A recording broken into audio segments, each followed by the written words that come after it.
৩৫ বছর পর কাল রাষ্ট্রপতি নির্বাচনের ভোট, সকল প্রস্তুতি সম্পন্ন সিইসি। শুক্রবার সন্ধ্যায় নতুন রাষ্ট্রপতির শপথ জানালেন চিফ হুইপ।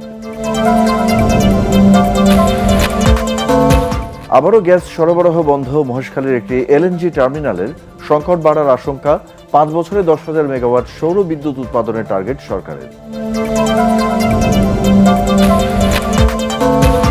দেশ থেকে দুর্নীতি দূর করাই মূল চ্যালেঞ্জ। দুদকের নতুন চেয়ারম্যান। রাজনৈতিক প্রভাবমুক্ত থেকে স্বাধীনভাবে কাজ করার অঙ্গীকার।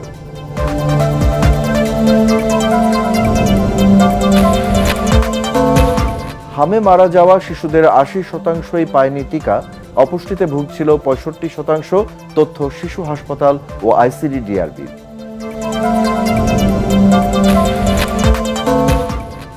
এবং কলকাতা নিউ মার্কেট এলাকায় হোটেলে ভয়াবহ অগ্নিকাণ্ড। 8 বাংলাদেশি সহ 9 জনের মৃত্যু, 5 জনের পরিচয় শনাক্ত করেছে ঢাকা।